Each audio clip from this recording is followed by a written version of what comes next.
I try to sometimes just let it go completely. I'm just like, can I think about nothing?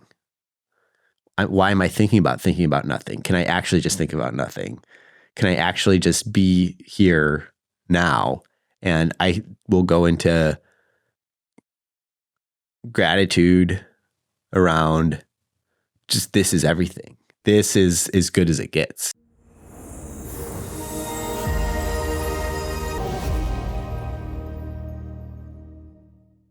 Michael, thanks for coming on the podcast. Thanks for having me, Danny. You know, when somebody lists their values on their own personal website, that says to me, that's my type of person.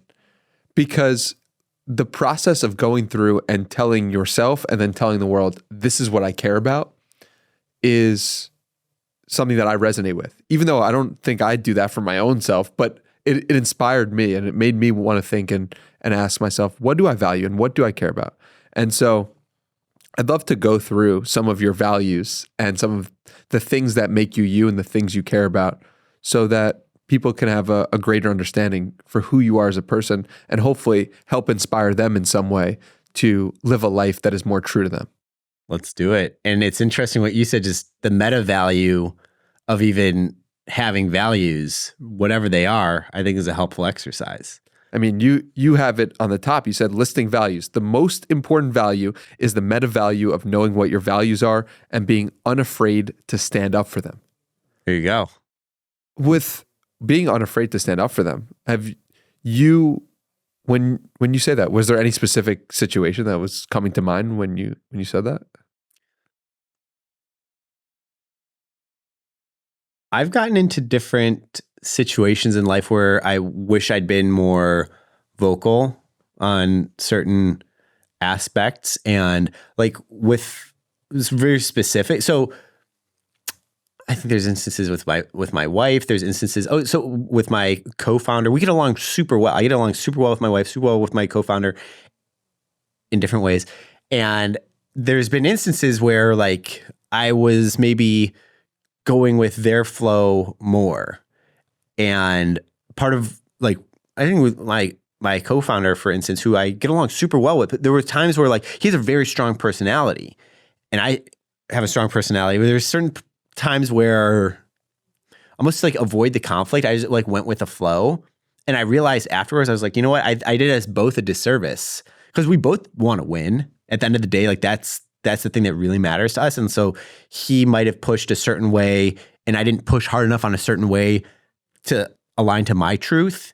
And we both lost from it. Like it would have led to a better outcome if I had been more vocal instead of not saying it. So an example, for instance, is that we've gotten a lot more friendly on like giving product samples away. There's a way to look at your business, which is like, it's not incorrect, but it's like charge everyone, like have people pay or make sure you're always getting some like, you know, tit for tat or like trading up or like make sure people are serious. The fact is like when you give away a lot of samples, sometimes you get taken advantage of, or sometimes it's a waste of money or something. You're just pissing into the wind. It's like, it's hard to attribute it. Oh, you gave out $10,000 of samples last month. Like, what did we get back from it? And like, my stance, it almost comes from like a karmic sense of just wanting to like give out into the world. But that also sounds like that can come across like unbusinesslike or just like you're pissing into the wind. And I think on that specific argument, it took me longer than I would have liked. Like I should have defended that value sooner to like be more generous with giving out samples of our product out in the world. And what really helped in that specific instance to click for me was just a lot of pattern matching to a lot of other founders, a lot of other startups, a lot of other just big companies that used to be startups that like the best marketing dollar you could possibly spend is sips to lips, is like sampling your product out there in the world. And I think seeing that, because again, it's a very hard to like, especially you're coming from like a computer science background, growth hacky background. It's like every dollar needs to make you at least $1 back. Like, let me measure it. This Facebook ad, click, click, click. Like you want to see everything like really work. It's very hard to say like, oh, we did sampling and like that was really good for awareness and the brand.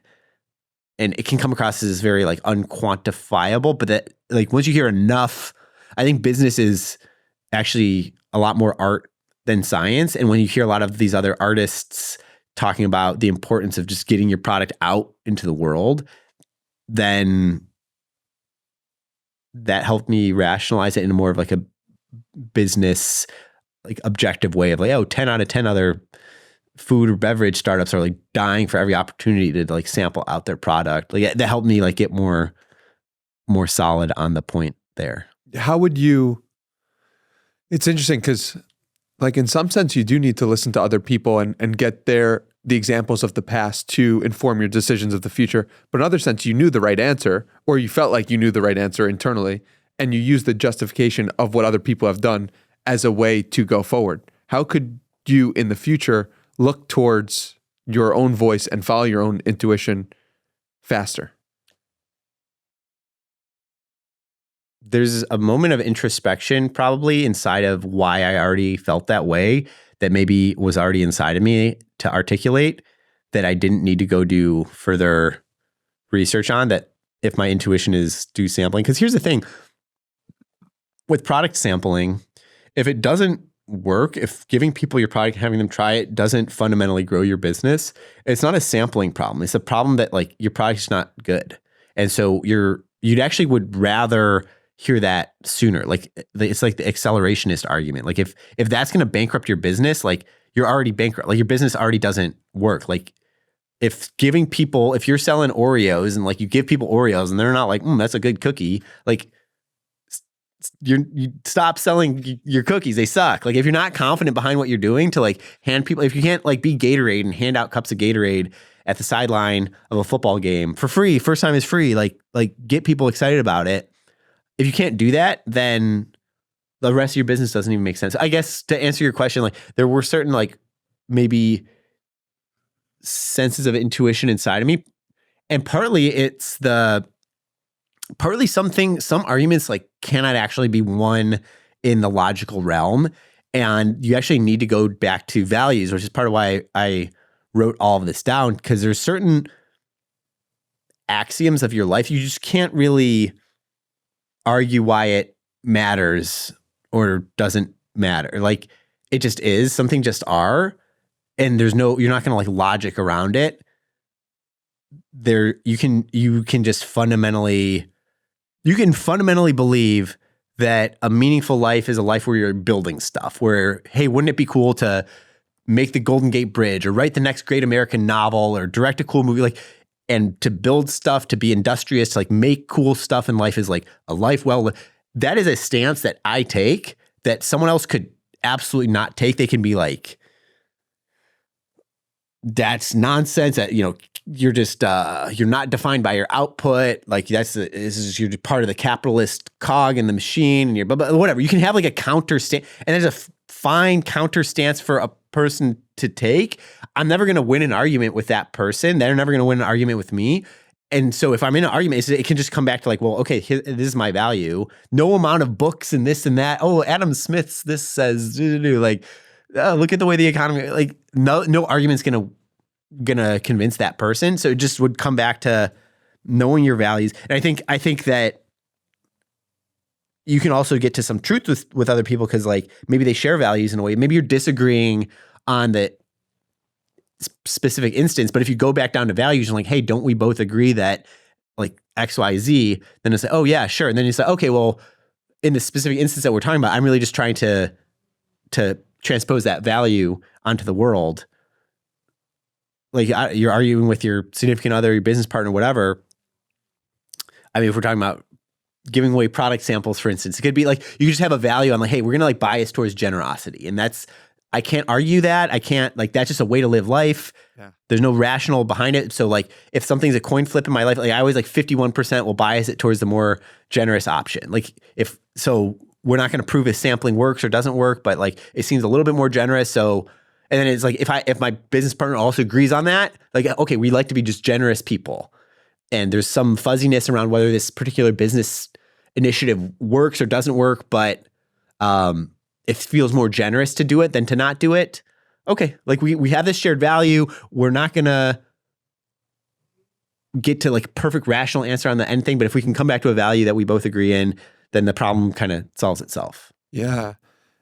And it's interesting, like you saying you have a computer science background, because the idea of oneness and like having that as a core value, oneness. Yeah. That to me, like there's some tension there between like the computer science rationalist and we're all connected. Yeah. Is there a tension there? To me, there is not. And why is that? I don't think oneness has to go in opposition to rationality. Tell me more. You're speaking my language now. Yeah. What I mean by oneness is that we're all playing the same game. It's that when you go through airport security and you get like beeped because you get the random whatever and the TSA person is wanding you and whatever, swabbing your eye, like you're like, dang, this is annoying. But you have to realize that like the TSA person who's wanding you, like they're doing the best they can too. They're another person living their life. And if you were in their shoes, you'd be doing exactly what they're doing. And it's just a dance.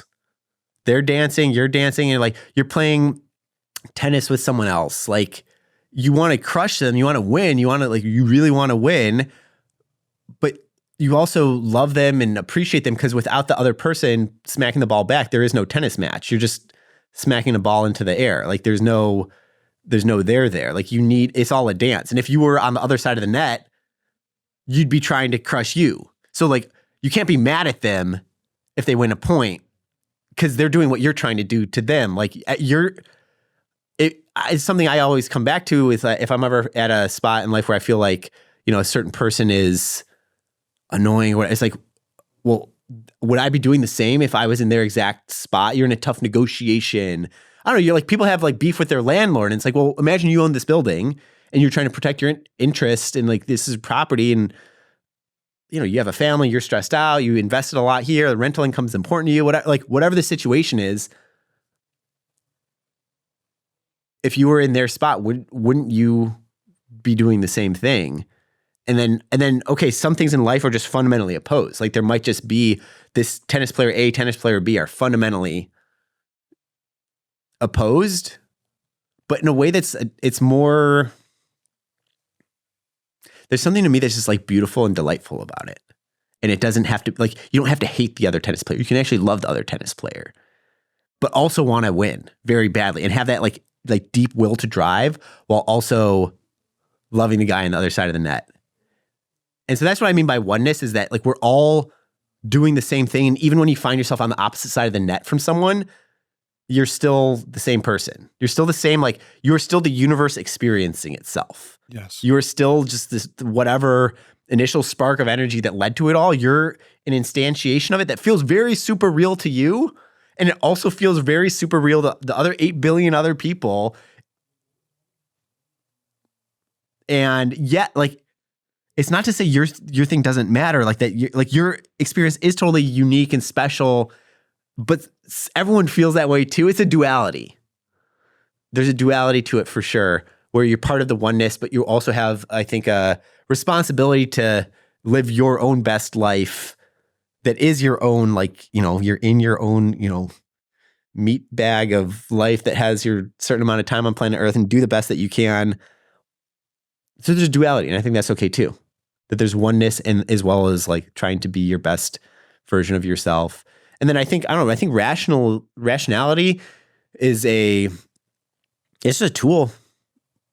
Computer science, engineering, building bridges, it's just a tool. Like it's a way to be effective in the world around us. It's a way to get things done, create value for yourself, for other people. It's just, we figured out certain things about the way that the world works. And if you can manipulate those, and you can build interesting things and get leverage to make the world a better place. So yeah, you like be more adept with the tools of computer science, or other like rationality more broadly, if we're talking about that. Yeah.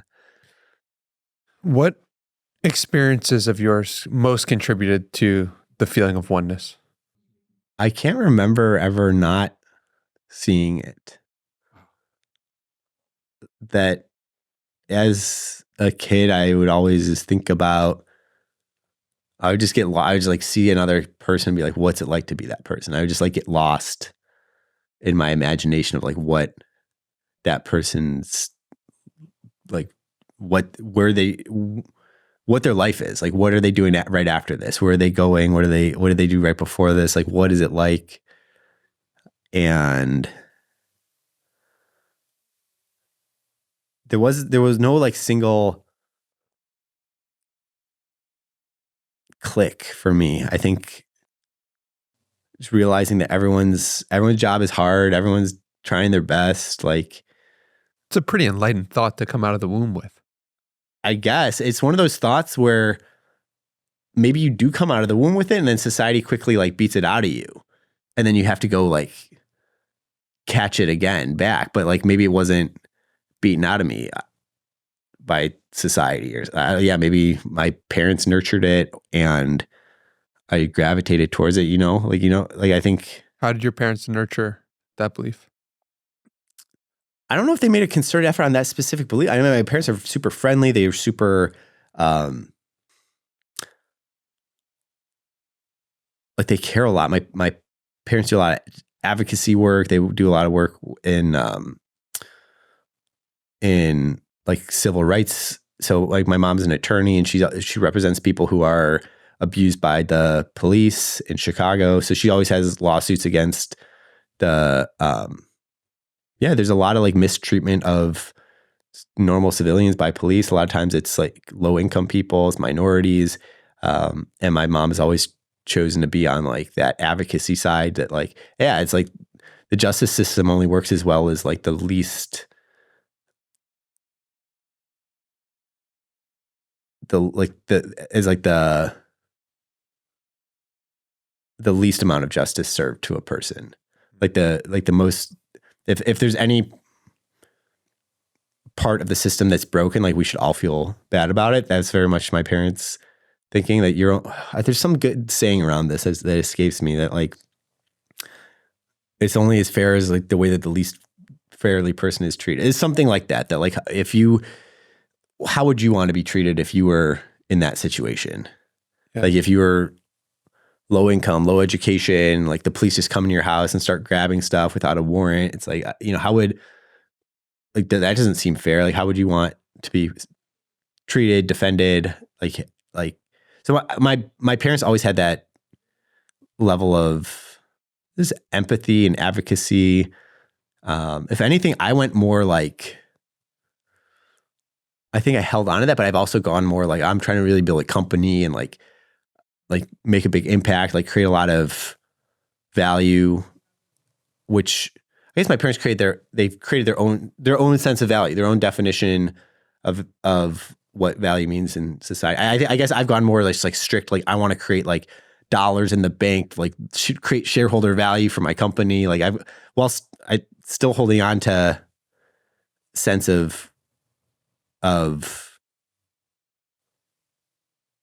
compassion for other people. Like to me, I see it as like, I want to do something great for the world inside of a vessel that itself is financially self-propagating.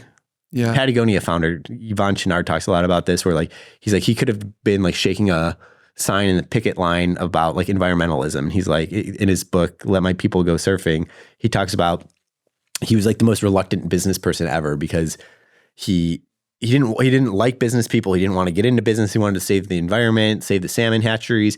And he realized that in order to actually do that at a global scale, he needed to start a business that could have like, multi-million, billion dollars of impact on the planet. So he started the idea of B Corps, and Patagonia is a B Corp, and there's all these other B Corps. And he like really ran it as a,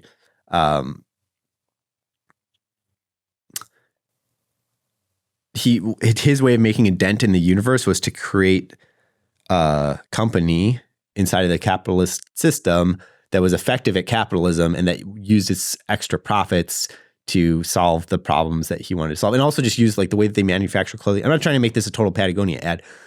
We love Patagonia, but I'm just saying that he made a company to make a dent in the world, as opposed to going like a nonprofit route, or as opposed to like writing, letters to the editor all day. He decided to go for this like bigger impact through creating a corporate entity. Yeah, that makes sense. And it makes sense that you would see what your parents did and then try to create value your own way.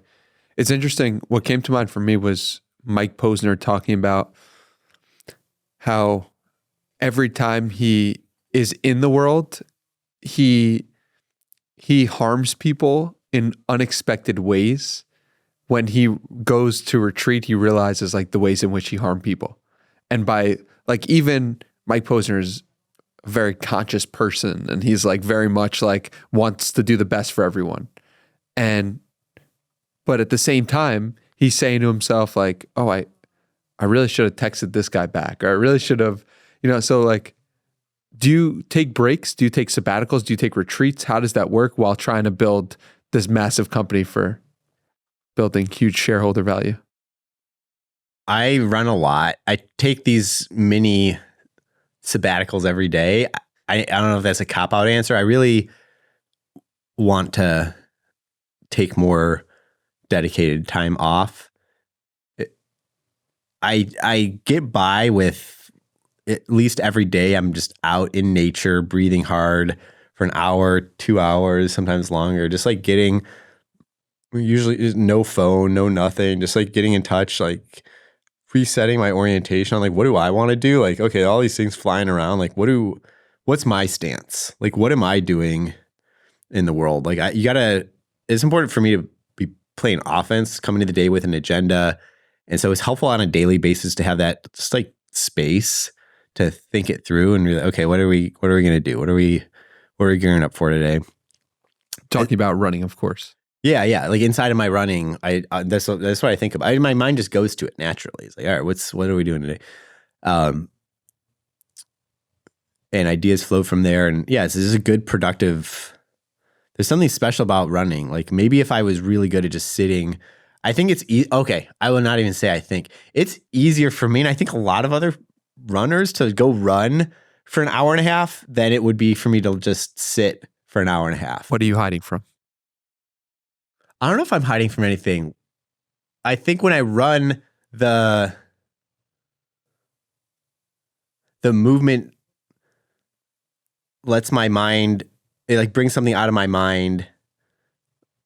And by not having any inputs, there's no like screen, there's no nothing. I'm able to let something flow through me. I mean, it is a good question. Like how would it be different if I sat? I think I don't know. I wonder how it would be different if I just sat for an hour and a half. I mean, it would be like 3 hours because I'm still going to go for my run. So I'm curious I'm going to run and I got to sit for an hour and a half and then I'm going to start my day. It's hard. I don't know. It feels hard to grab that amount of time. At least I think with running, I can really feel a sense of progress towards running. And that feels important. So I'm getting like 2 for 1. I'm getting like mental clarity and I'm getting like better at running. And that feels important. So what about running as a spiritual practice for you? It's just the feeling, man. It's the feeling. There's something, I want to go run right now. Like, there's something like. You could do it tomorrow, 7 a.m. at a run club. Shout out, yeah. Tuesdays at 7 a.m., 4 a.m. run club in Austin, Texas. Let's go. There's something about it that's, I don't know, it's the rhythm, it's the breathing, it's seeing the horizon, just like staring at, how much else in the day are you just staring at the horizon for like an hour plus on end, just like staring at something, and it's so calming. And I think it's just so natural that your body snaps into this state of just flow, and it's fun. I think what clicked for me, what really got me into running, I think it takes a certain amount of fitness to be able to just like cruise at any pace, like for an hour, and then you can get faster and faster. But to me, there's not really been a difference in my mental side of things to being able to cruise at like an 8-minute pace, 7-minute pace, getting to a 6-minute pace. Like I think mentally it's all been the same. Literally, like I feel like the inner dialogue is the same. It's just you're kind of breathing, pushing, and you're feeling like good. And then physically you get faster over time of doing that. But like mentally, it's, I think, exactly the same. And so that tells me that there's something fundamental about it that has nothing to do with like how good of a runner you are. So what is the mental dialogue? There's so much. It's the same. Yeah. It's the same every time. So Yeah. Well, yeah, it's the same in broad strokes every time, which is like, I float. So I run a lot. I run 80 miles a week. Like I'm running every day, like 10, average 10 plus miles a day. Like, and it comes from, I think I waver between, like, I'll start thinking about things, start thinking about work and like problems I want to solve and ideas. I like getting a lot of ideas, a lot of like, like would be cool to do this. Here's a cool tagline. Here's a cool, like I just had an idea the other day. You know how a lot of podcasts have like a sound logo, like a audio brand intro. Yeah. It's like a certain like just cool sounding sound. Like think of your favorite podcast. It has a cool sound to it. And that like, there's something really iconic for my product, Ketone-IQ, that you crack it and you go glug, glug, glug. Yeah. Like that certain sound, that like crack, glug, glug, glug, that like, I don't know why that came to me in that moment. It's just like, oh, cool. Make that crack, glug, glug, glug, like a cool sound. That's just you're saying like stories help paint the picture. Like that's such a random little detail of some random little corner on my business. There's 1,000 other details, but I don't, for some reason, like that detail just came into razor sharp focus when I was running. And I wasn't even like trying to force that idea. I wasn't like thinking about it. So where do ideas come from? I don't know. Like I don't know. I think my mind just wanders through whatever's there. I feel like the whole day is like loading too much information into my mind all the time. There's too much going on always. And then when I run, it's my subconscious just kind of like slowly unties this knot or like slowly unshuffles this crazy deck of cards. And like the more important things will like percolate up. And that's really important time for me. And then, okay, so that's one mode of thinking. And the other mode of thinking is I try to sometimes just let it go completely. I'm just like, can I think about nothing? Why am I thinking about nothing? Can I actually just think about nothing? Can I actually just be here now? And I will go into gratitude around just this is everything. This is as good as it gets. There is nothing else. Who cares what my audio sound logo, like who cares? Like it's like, okay, why do I even care about that? I care about that because I want to make a good podcast. Why do I care about making good content? I don't know. So I can run a company and more people care. Why? So that you can like live and have a cool life and be an entrepreneur. Why? So that I can do what I want during the day. Why? So that I can go on runs and be in nature. And then it's like, okay, wait, I'm literally here right now. Like, why do I care about the thing I think, like I've already arrived. I often feel that way on runs. It's like, I go down this mode of thinking where I'm like problem solving, ideas percolating. Yes. I think that's all good. But sometimes it's too much. Sometimes I'm just like, I get in arguments in my head with people that are not there on the run with me. It's like, yo, just be here now. Like this is it. Like this is as good as it gets. Like there's sun, breathing, nature, just good. It just feels good to breathe. Feels good to move. And I think to me, I tell myself, like, if I can't be happy right here, right now, I'm missing something. Like there's not, everything is laid out for me here. Like all of the existence of humanity is here in this moment. I need to soak it up. I need to orient myself to gratitude and loving in this moment. And you can I can just completely change my outlook on the world. Instead of being like out of breath and my legs hurt or whatever, it's like I become, you just stay with it for a second. You just like really think about gratitude and really just keep staring at the horizon. And then I feel like it's the most ecstatic. Like I just start like smiling, and I don't know if I'm crying or if it's the wind. It's just like, you just feel I feel very present, very ecstatic. Like I just like 11 out of 10 happy when I get into that certain mode when I'm running. That sounds transcendental, and I strongly relate to exactly what you're talking about. How can people achieve that state more often? Run. Run slower and longer. Do you think everyone who runs achieves that state? No. So what makes you different? Run slower. I'm like talking to like the equivalent of like an Indian guru, and he's like, run slower. Run slower. that I think running doesn't need to be complicated, and it helps you a lot to run slower and longer and more relaxed. There's a way of running that is, I was fortunate to tap into really early in my running career of just this way more relaxed way of running and I often put a priority on that. For most of the runs I do, my goal is to be relaxed. So like, if that means going a little bit slower, it's like relax your shoulders, relax your jaw, let yourself fall forward, like focus all your energy on like pushing back, and then just let your legs like fall back to where they need to be. The legs will figure out where they need to go. Like don't try to put your legs forward and reach. Just like focus on pushing the ground away from you like you're on a skateboard, and then let the heel go up and let it just like come back down. Try not thinking about bringing your foot back to where it needs to be. Just push like you're on a skateboard and let your foot come back. Like you lean forward and your foot's just gonna like catch your fall, and then you push again and just breathe and try to like twist a little bit from your abs so that like your legs aren't even doing all the work. Try to just get a little like get your whole body involved and like torquing around it in a nice way, and relax your ankles. Make sure you're using your whole leg. Don't just be using like your knees and your quads. Like really like you really want to like, I always think about that skateboarding analogy to use it again. Just like really like you want to use your glutes. You really want to be like pushing. You want like your whole leg. It's almost like I'm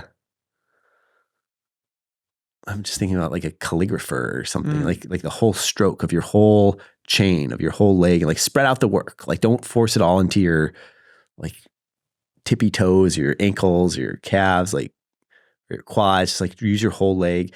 I'm saying a lot here. It's just like relax, spread out the effort, breathe, and then get to a spot where you're really comfortable on that. What I would say to someone who's getting into running is like optimize for being able to run really easy and be able to do it for like an hour, and then be able to have some of those transcendental moments, be able to really like just relax, be at peace. Don't be like fighting the splits. Like nobody cares. If you go from 8:45 to 8:30, to like nobody cares. Just go run a 9-minute mile and do it in pure bliss. Like just go a little slower. And because when you find that pure bliss, then guess what? You're going to want to do it tomorrow and the next day. And then now I'm at a spot I've just been doing it for so long where like my bliss mode is a lot faster than my bliss mode used to be. And now, yeah, like I do crank it. Like I'm not like constantly blissed out. Like there are like 1-2 days a week, I'll really crank it because I'm trying to get better too. Like, but a lot of the miles, a lot of like the interstitial miles are just like, and a lot of what I really love running, I like the hard stuff too. It's fun. But I think what I really love about running is that mental reset and that being able to get into bliss mode, which you have to be at like you can't be total fight or flight. You can't be like absolutely gunning the engine. You got to be at that, that zone 2 level, that like just you're cruising. Like you ever like when you're driving somewhere, like you just don't like you're in like one of the middle lanes and you're not trying to pass anyone. You have cruise control on. My car has this feature where it just like follows the car in front of me by like, and you just press a button, you like give it more distance. And I don't care. I'm not trying to get there. I'm not trying to drive 76 instead of 72. I don't care. I'm optimizing for like happy, chill, relaxed, not thinking that hard about it. And like run at that same speed too. Life at that same speed. Live your life at that same speed. That's the ultimate goal. Because How do you integrate that to your life? Keep showing up. That the ability to do things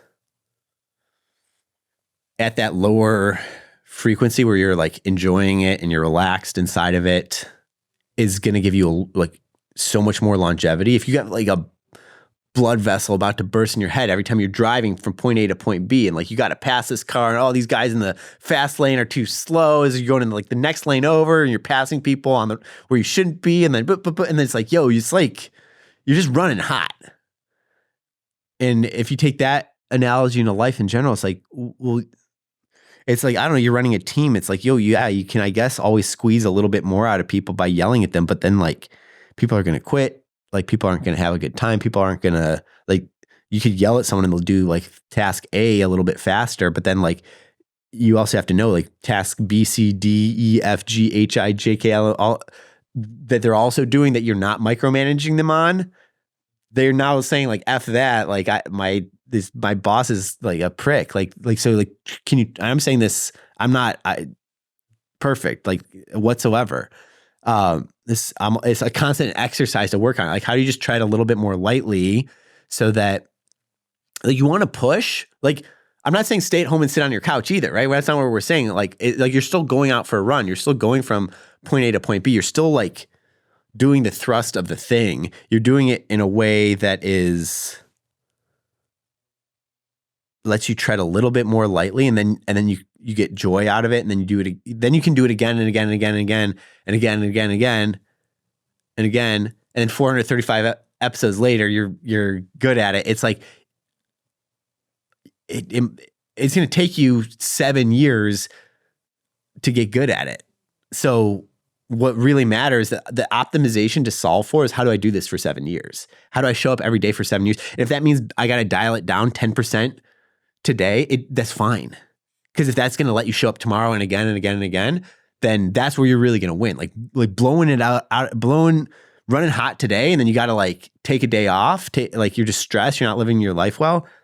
That's going to interrupt your compounding interest. Like you want to keep, it's like if you think about the savings analogy, right? Like you're better off just making up numbers. Like if you can put in $100 a month into your savings account, or if that feels like a stretch to you, and some months you miss it, like you'd be better off just committing to 50 and actually hitting it every single month. That's the analogy for like, I think this whole thing in life, like hit something, just be really consistent and honest with yourself and keep hitting it. And then like the compounding of hitting it all of the time is what's going to actually pay the dividend back versus, in running, there's no one run that makes you a hero. There's nothing. Like the only thing that matters is like consistently showing up. And same thing in business, same thing in so many things in life. So you got to find that vibration, that level of vibration where it's like got enough intensity where you're making forward progress, but you're not running too hot. Yeah. Yeah. There's so much there. And it leads me to ask about, moments when you've felt like you were running too hot, because it's like, we could say that it's about consistency, but then like, what's the truth of it? What's the moments when we're pushing too hard, when we look back and be like, oh, I really shouldn't have pushed that hard? What are those for you? Yeah. And sometimes there's times you don't push hard enough. It's hard. Like there's the never ending balancing act. Exactly. If it was so easy to just like try a little bit less hard, it's like, well,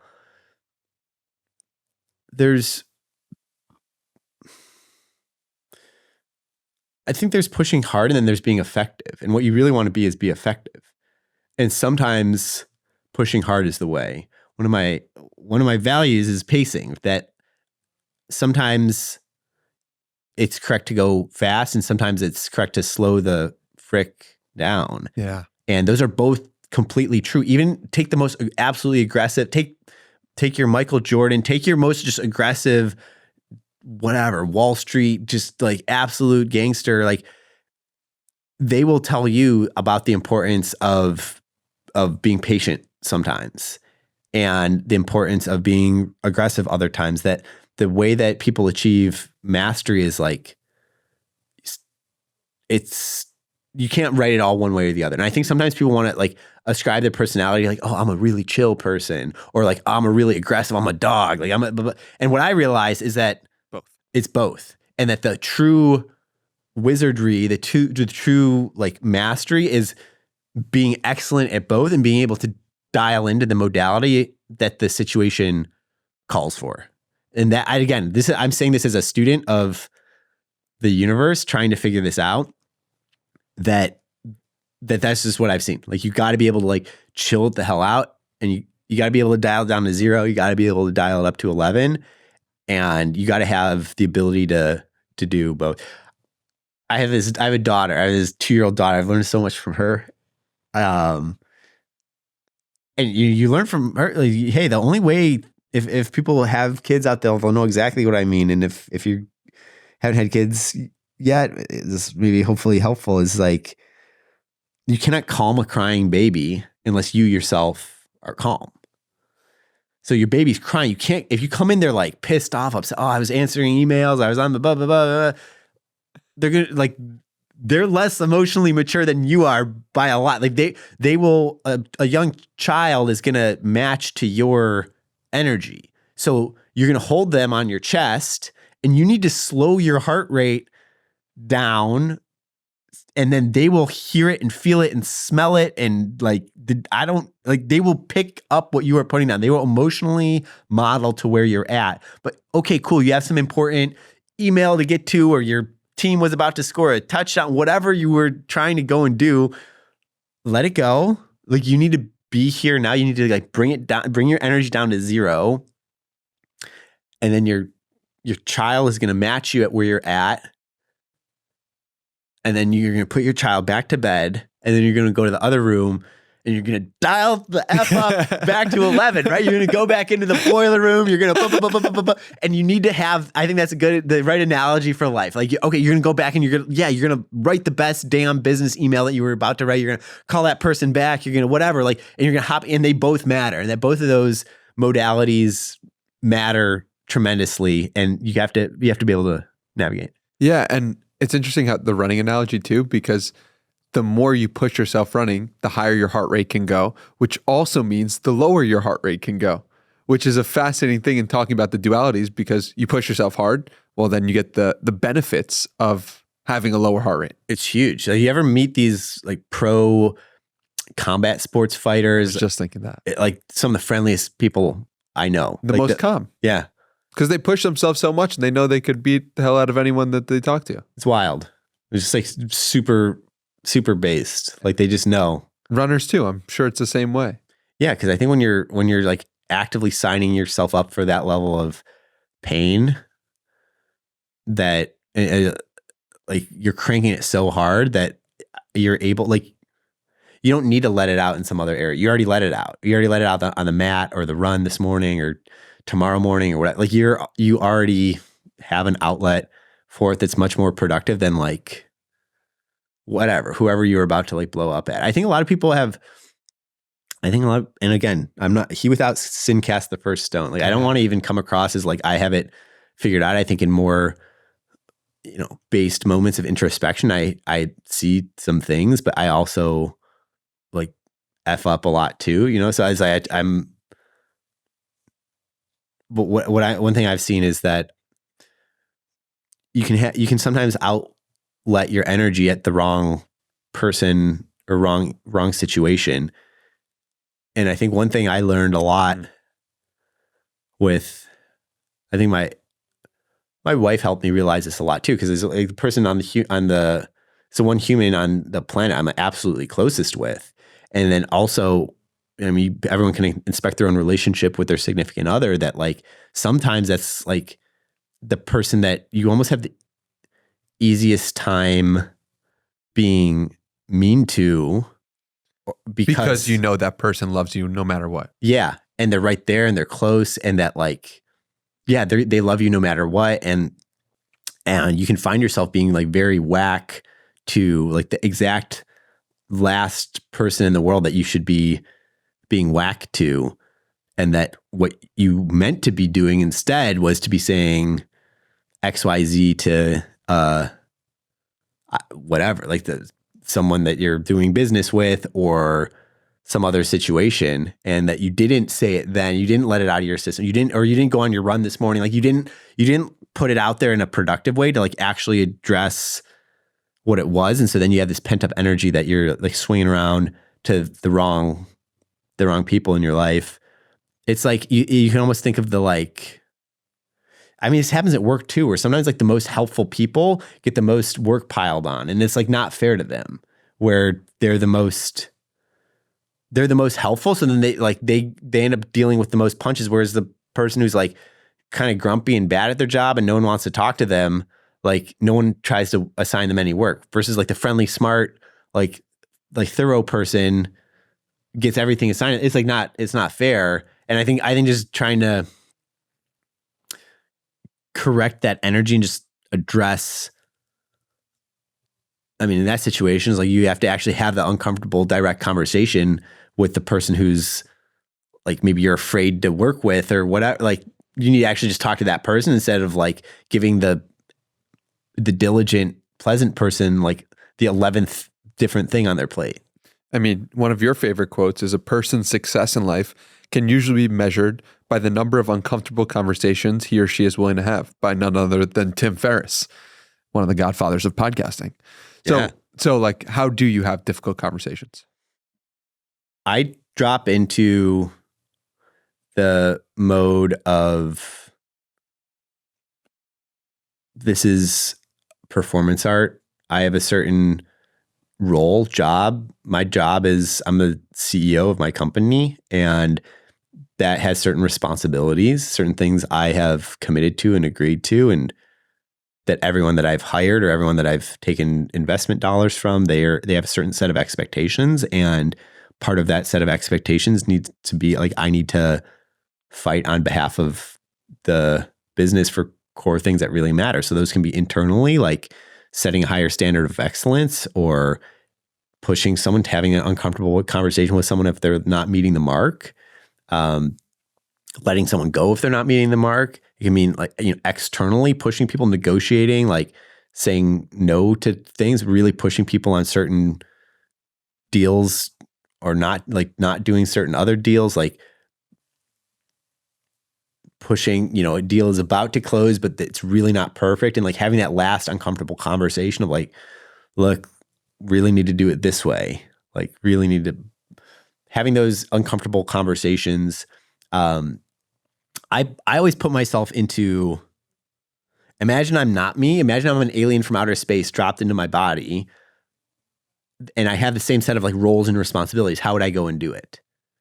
That to me is a helpful thought experiment. Like, I think it's similar to like, one way to think about running a business or any job that you have is like, if you were just a smart alien from outer space dropped into your business, like what would you do more? What's the first thing that you would do more of? What's the first thing you would stop doing? What's the first, like, who would you go and hire tomorrow? Who would you let go of? Like, what would you do differently from what you're doing right now? I think it's a helpful is I guess, remove sense of self, remove sense of ego. So I'm not like, I try to not be like interpersonally intertwined in it, more just see it as like a role. I have a responsibility as a leader to be a certain way, and I'm going to drop into that and do that. And it's not about me versus you. It's like the tennis players, or it's the you versus the TSA agent. It's like, if you were that TSA agent, you'd be doing the same thing that they're doing. If you were on the other side of the tennis court, you'd be doing what you're doing. So like, I say it with compassion. I say it with understanding that the person on the other side is probably going through their own whatever, but like my job is to do my job. And so I'm going to say the things that I am supposed to say for my job. What about in the personal context? When there's difficult conversations that happen, let's say it's a situation of you getting upset at your wife for something that she didn't do. Something she didn't do? Yeah, just like the example you were mentioning before about like you were getting mad at her because you were placing the blame of a difficult conversation that you didn't have on her. So now you have another difficult conversation of now you have to like make amends with your wife. What does that look like? Oh, well, that's a different kind of uncomfortable. One of the most powerful things you can do is own it. Own your shit. Just extreme accountability. Like own the fact that you upset someone else. And it is really powerful. You can't say it enough times when you know that you upset someone. Like you can't say it enough times. Acknowledging it, like that person needs to hear it. And as you're trying to unpack what happened and explain it, like it doesn't matter, even if you think you're still 100% right and that like you were misheard or misunderstood, like still acknowledging that the other person is hurt is really important. Like I think there's, I don't know. So for instance,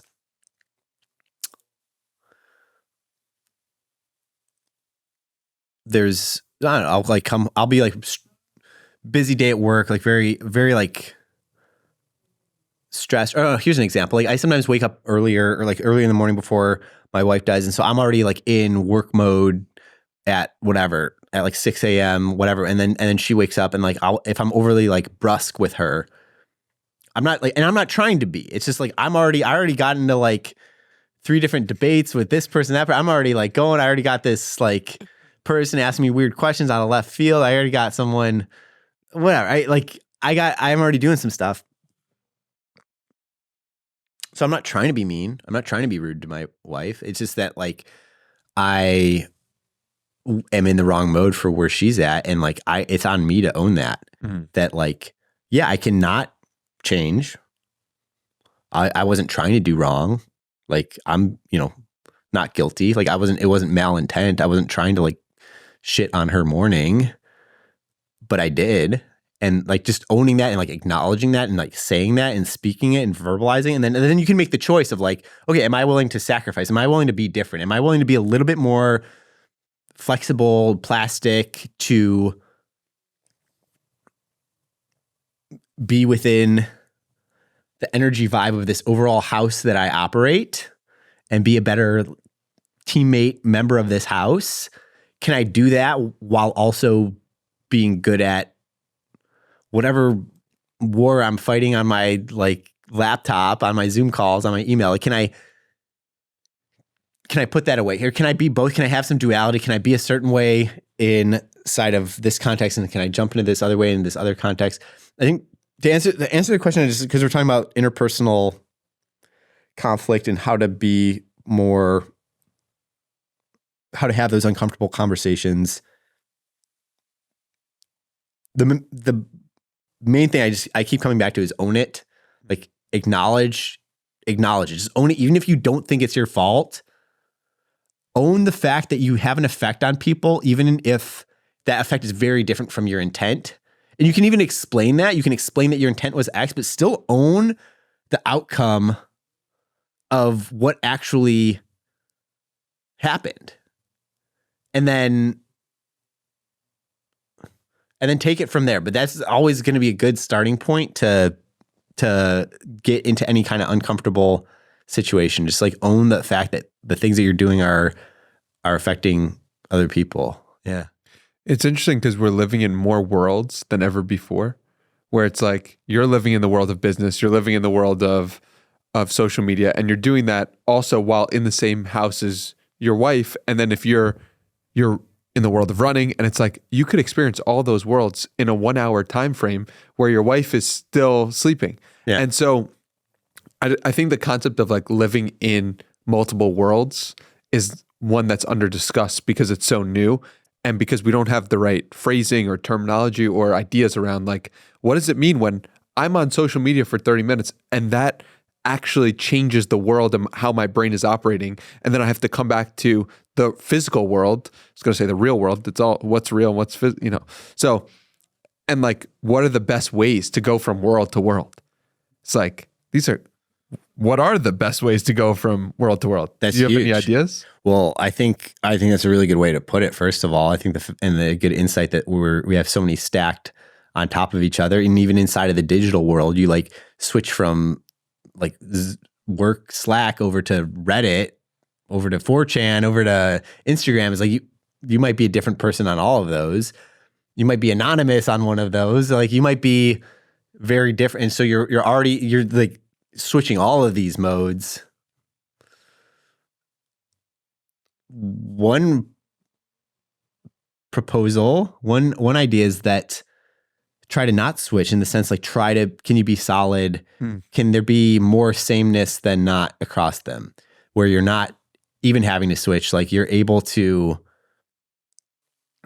I guess, in the best possible world, you're really based in all of it. So like, yeah, your work conversation might have more EBITDA, customer acquisition costs, but more jargon. But can you have the same energy and presence where it's not this like crazy whiplash to then go pick up your daughter from daycare? Like it's the same. Like you're caring about your. I was going to say you're caring about your EBITDA the same as you're caring about your daughter. Maybe not to that extent, but maybe it's like but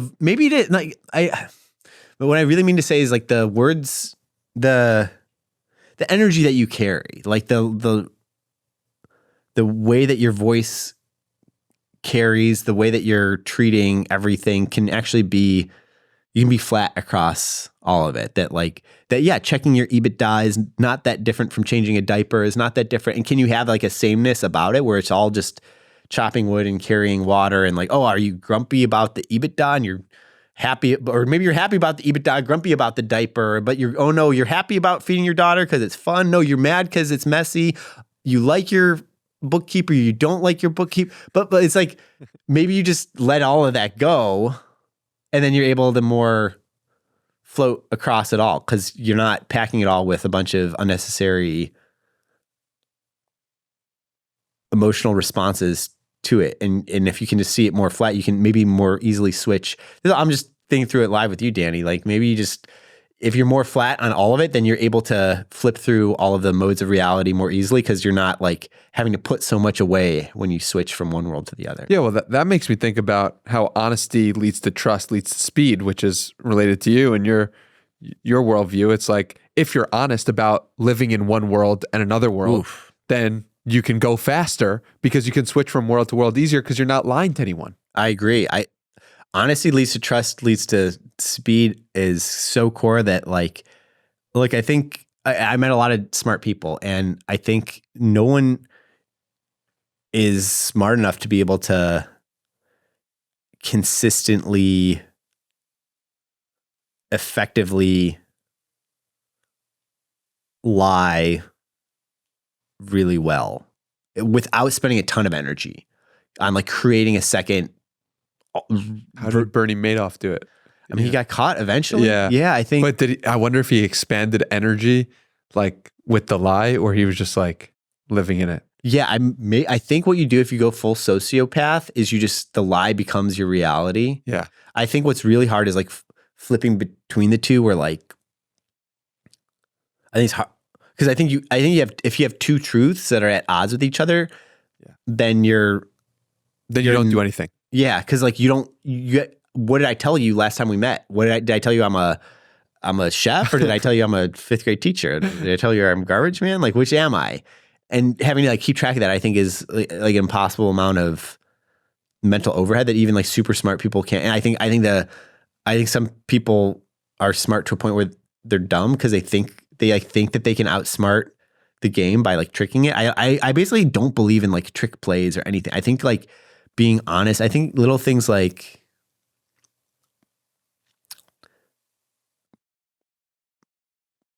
I was just very honest with my employees, with my investors. Like everyone knows what's going on inside of the business, where I feel like by being honest, like we can all solve the same problems together. We can all communicate on the same set of assumptions, the same set of facts, and we can all rally to solve it together, as opposed to like having to, I don't know, have some like narrative around it or persuade people that it's something that it's not.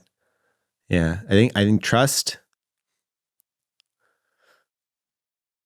I think you just move faster if you're not like creating a reality or creating a false narrative around reality as you're living it. I think if you can just like live pure, I think what's hard is just saying what's real. I think articulating actual reality is what's hard, and getting people to rally around a mission, like you're George Washington crossing the Delaware. It's like actually explaining what the Delaware River is, actually explaining like what's going on today, the weather, the storms, the this, the that, like actually like explaining battle plan, like actually doing that and like assembling a lot of people around that, like that is already super duper hard. If you can actually just do that, like get a bunch of smart people to rally around a plan to go attack real reality in a certain way, like that's hard. If you put layers on top of that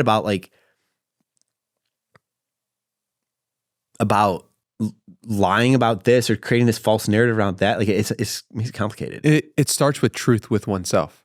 In order to get somebody to do something for you that's going to lead to your together betterment, because the truth of reality is this, it's like, how are you lying to yourself? You can't possibly lead that group of people anywhere if you're being false with yourself, because people could feel it. People could understand. People will be able to sense it a mile away, and then they won't trust you because you're lying to yourself. Yeah. And then if you're lying to yourself, then how am I supposed to trust anything you say? Yeah. And I think people can smell that out from a like long ways away.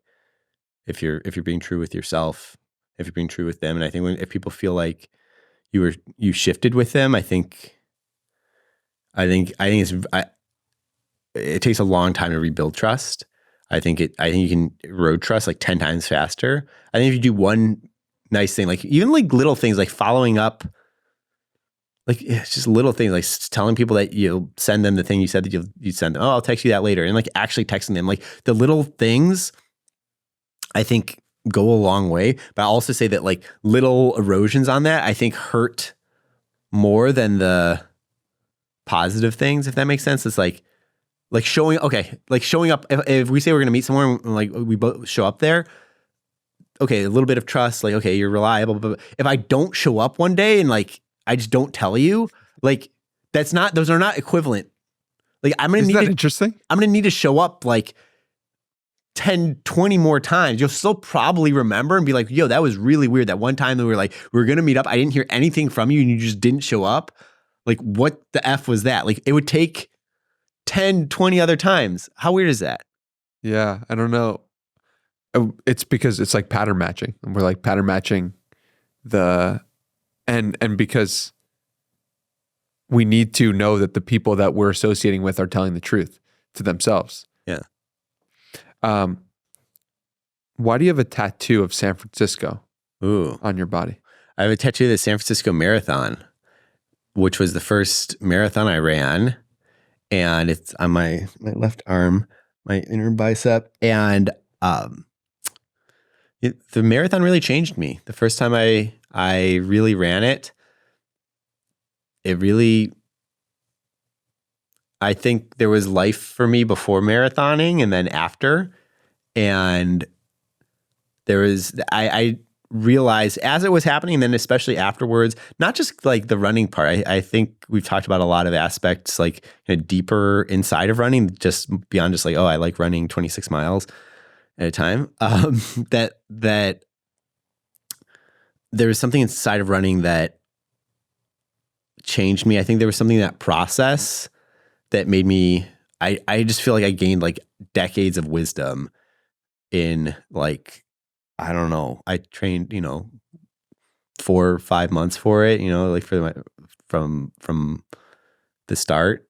And I realized I think I was so excited at how it went and just realized, I think what was crazy for me was like, I hit the time. Like it was really important to me to run a sub 3 hour marathon. And it was super important to me. And what's crazy is like, I never did that once in training.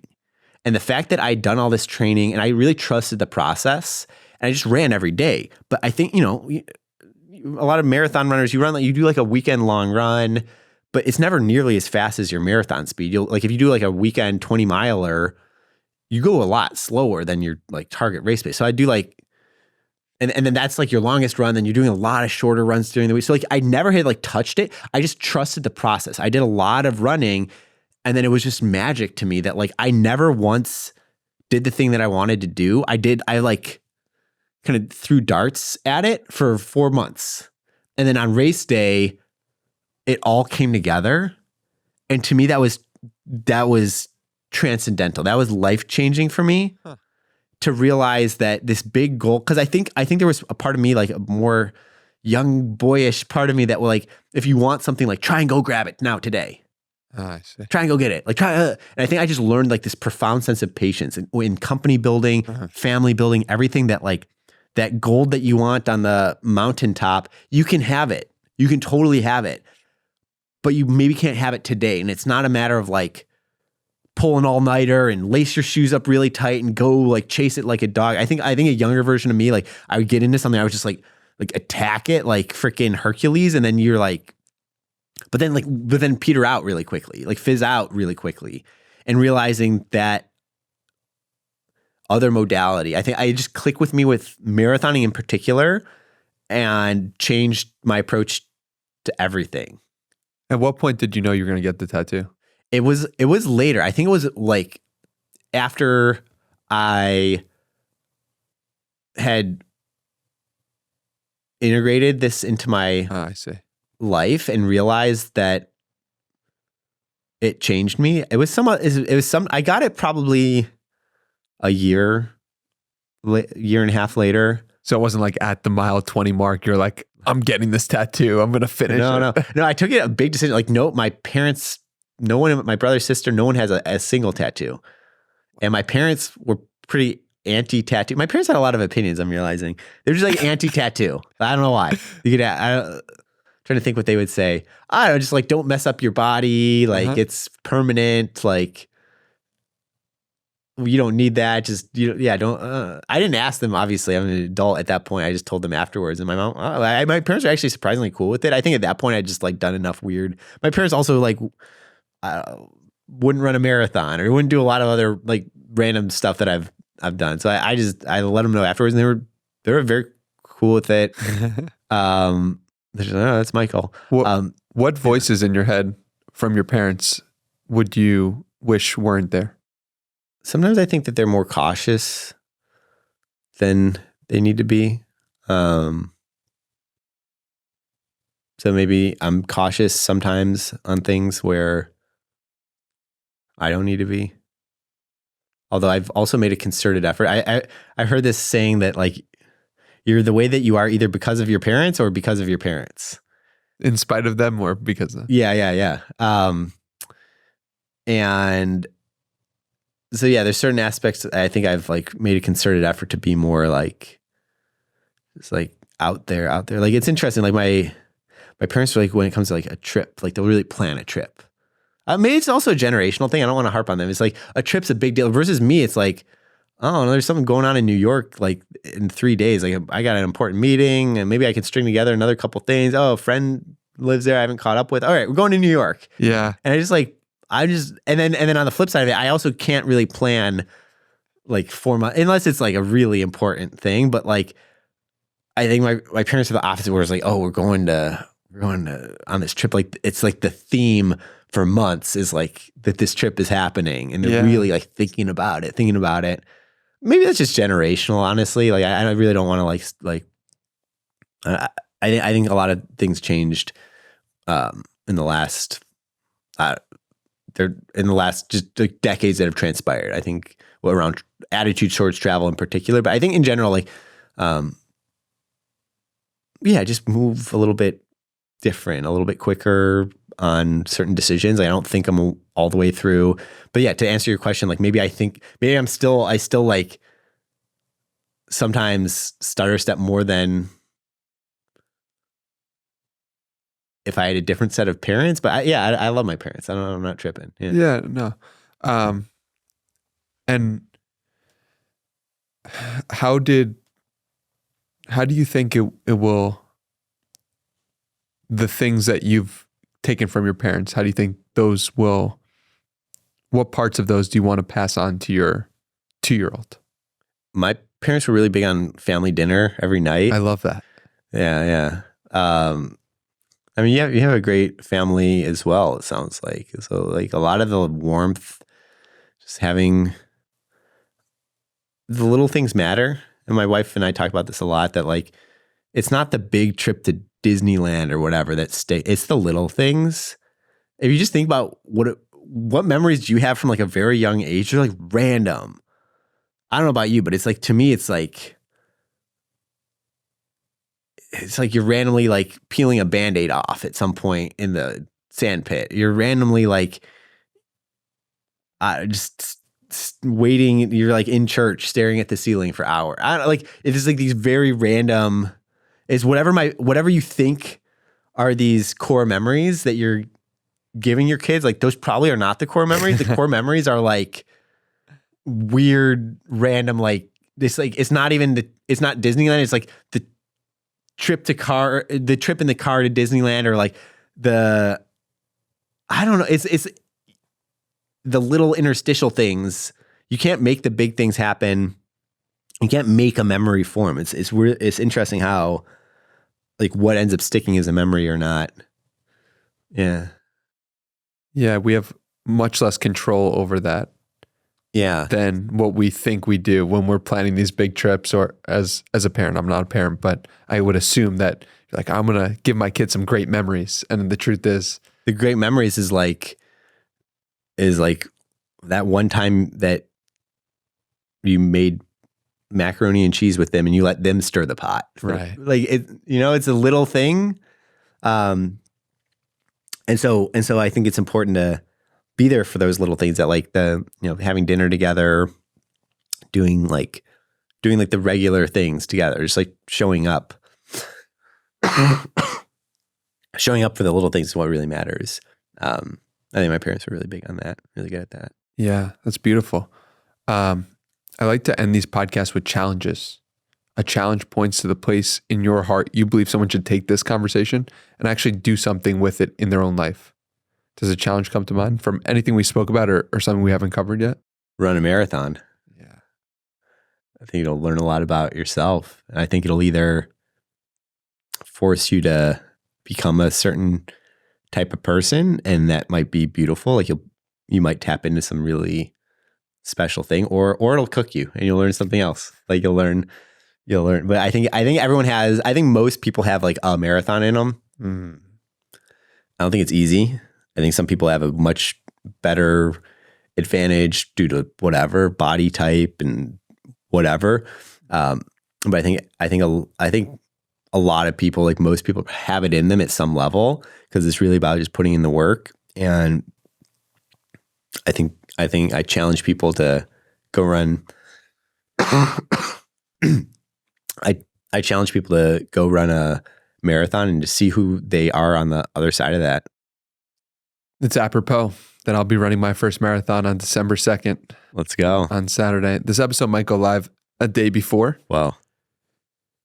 Any final pieces of advice for me, particularly around the mile 20 to 22 mark? You got to drink your Ketone-IQ for sure. We barely talked about this, which I love, by the way. It's just, we kept it on a lot higher level. Ketone-IQ, awesome. High performance energy, no sugar, no caffeine. It stacks well with, your typical carb, sugar, gel stuff. Like, get your nutrition dialed really well. Run with your nutrition full loaded beforehand. Have you done that? Mm-hmm. Okay. So you feel comfortable with your... I need some Martins. That's why I'm going. Yeah, get some Mortons. That stuff's great. If you have to go pee, just don't. Don't pee. Yeah. Just pee your pants. Pee your just pants. Run. Just run. Do you know how many podcasts I've done that I've peed my pants during? Wow, me too. Maybe like 10 to 20. Really? Honestly? Really? Actually? Okay. Yes. Okay. Actually. Yeah. Only 1 or 2 in person. Okay. But was today one of them? No. Okay, nice. Same. But I would let you know. Yeah, okay. I would also let you know. Wow. Well, then it should be no. So don't use a porta potty. Yeah. What I tell myself is like, if I have to go pee, then I either have to go pee. Okay. The common response is like, oh, it's hard to go pee while you're running. Like I need to stop and whatever, pee. It's like, well, then you don't have to go pee. Just keep running. Keep running until you have to go pee so bad that your body makes you pee while you're still cruising. I see. Yeah, that's no problem. Yeah, I can just go. There's no worries with that. Yeah. And then anything else on the mind side of things? Or just like things that I won't think of because it's my first one? Gratitude. Just keep coming back to gratitude. Just be really, when you're in a healthy body, you trained a lot, you're there, you have the day dedicated for it. Like just see it as like, just be thankful for all of it. Like all of it. Like everyone who's out there cheering for you, everything, the fact that you like closed down all the streets, the fact this is a celebration of humanity, the human spirit, the fact that you even get to feel out of breath or pounding pavement or anything, just be grateful for it. Because there's going to be a point when you can't run a marathon anymore and you're going to think, man, it would be cool to just go let her rip for 26 miles. So do that. Like be in that 82-year-old version of yourself looking back on you now and like live the best, make that 82-year-old version of yourself proud. Like go suck the marrow out of that moment. And yeah, I think just gratitude, like come back to gratitude. That's, I think, the most powerful antidote to any kind of like pain or suffering or anything. It's not like, it's a little bit different from happiness, right? How so? Like, well, happiness, I feel like is like, it's hard to force happiness. It's like, okay, be happy. Like how? I think gratitude, you can just start counting the things. It's like, well, it is more of an action to it. Smiling is like, okay, I'll put on a happy face. I'll like force a smile. But like gratitude can be like, you can just like be grateful for your heart beating. Isn't that amazing that your heart is beating? How is that happening? Exactly. Like what's that spark of electricity that just keeps going? That it's like, we didn't do that. No. We didn't create a heartbeat for ourselves that is going right now in this moment, but it's here. Right. And your consciousness is directed at somewhere. Exactly. So do you think there's a significance of 32 billion years getting us to this moment right here? I think there is. I think there is too. So What happens after we leave this body? I think the universe will keep experiencing itself. I think that feeling that you have, that I have, is universal, and that will continue as it always has. And it's not going to be inside of your exact manifestation, your exact like meat sack of a body, but the sense of spark, like that electricity that's making your heart beat, like there's an abundance of that in the universe, and that's going to keep going for a long, long time. And yeah, I that's something I think about while we're still all here, is like, I think about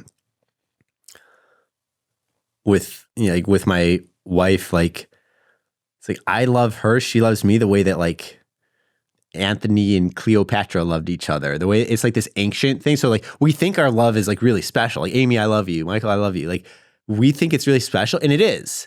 And at the same time, it's the same specialness that like everyone has always had. Like, we didn't invent this. It feels very real to us. It's like the way that you're eating a piece of pepperoni pizza feels really real to you, but a billion other people have eaten a slice of pizza this week and it felt just as dope to them. And like, it doesn't, like, your experience is still very real to you, but also everyone else feels that same way too. So like the love that you're feeling, the cheese pizza that you're eating, that everything is going to continue on. That you're renting it. You're getting to ride it for a little while and be grateful for that. And then when your turn is off the ride, like, don't worry, the ride's going to keep going. And then I don't know where you go. Like, where is the you? Like the you, I don't know. Some like other people's egos will also exist. And like your ego is not going to exist, unfortunately, at a certain point. But like the main thing the main reason that you even like being you is just the energy of the fact that you're on the ride. Like you're on the roller coaster. The roller coaster is what's fun. You happen to be a meat sack on it. It's not you that's fun. It's the roller coaster. It's the roller coaster that's fun. It's the fact that you're letting it all in that's fun. So at a certain point, like you got to get off the roller coaster. But there's no you without like that's just the shell. The ride's gonna keep going. Yeah, I think so too. The ride's gonna keep going, but also like the you that's experiencing itself when you say that about love, it's also true for all of the experiences. Yeah, like you're the same. You're experiencing the same way that I'm experiencing in our own version of that, as well as every human being listening to this or watching. It's like we're all experiencing some version that's our own vantage point. But that experience, who is the one experiencing that? I don't know. I try to dial into that, try to like see your own life through that vantage point. I think we touched on that earlier too, is like trying not to get entangled, trying to have like to play your part, but also like see yourself playing your part, like have that own vantage on yourself, like see the universe experiencing itself, see you experiencing yourself as yourself, and be serious about it. I think it's good to live a serious, like go try to run the fastest marathon. Why? I don't know why, but you should. You know what I mean? Like if you think you can run a faster marathon, go do it. And if you it matters because everything. This is why it matters. It matters because of this quote by Steve Prefontaine. Is that how you pronounce it? Yeah. He said, and it hit me at such a deep level, to give anything less than the best, or to give anything less than your best, is to sacrifice the gift. Beautiful. I don't know if you could say it better than that, right? Can't. It's true for runners. It's true for everything. It's true for violinists. It's true for chefs. It's true for being a family member. Just give it your best because otherwise you're not doing duty to the gift that you were given. And I think it's really beautiful. Yeah. That because you're going to get to a spot in the marathon where it's like, why? Like, why? Does anyone care if I run this mile slower? Or it's like, you do, damn it. Like that part of the dance is like being the best dancer. And it's true for everyone. And there's something really beautiful about a life where you're just really dancing. Like you signed up for it. You're doing it. Like do it for real. Like do the damn thing. Like really do it. And yeah, if you had signed up instead for a cooking class or an improv class or whatever, instead of a marathon, okay, do the hell out of that. Like whatever you do the hell out of it. That's, I think, the non-negotiable. Like you can pick whatever you want to do. Kobe Bryant picked basketball. Like cool. Gordon Ramsay picked cooking. Like pick whatever, but like do the hell out of it. Cause yeah, you can't say it better than the Prefontaine quote. Like you gotta do it with that same zest, the same just, you gotta make good on your gift. Yeah. Well, I enjoyed hitting the tennis ball with you today, or with myself. It's been a pleasure and I'm very grateful for it. Where should we send people to connect with you further and to buy your awesome products? Check out, my personal Instagram is Michael D. Brandt. Give me a follow there. I love hearing what people are up to on their biohacking journey, on their just general journey in life, figuring things out, entrepreneurship, whatever you're up to. Love hearing from people. My company is called Health Via Modern Nutrition. We make a product called Ketone-IQ. It's high performance energy, and it's really cool stuff. Very natural feeling. It's a fermented ketone. It's the same ketone you make when you're fasting. Feels really nice in your brain. Your brain loves ketones when they're present. So give it a try. We're in a lot of stores, gyms. You can find us on our website. That's at HVMN.com. There you go. All linked down below. Really appreciate you coming on, and really grateful to have experienced this. It was a profound one. I had some tears in the beginning. I don't know if you'd caught that, but I really appreciate you. It was great, man. No, I really appreciate where we went with this convo. Thank you, man.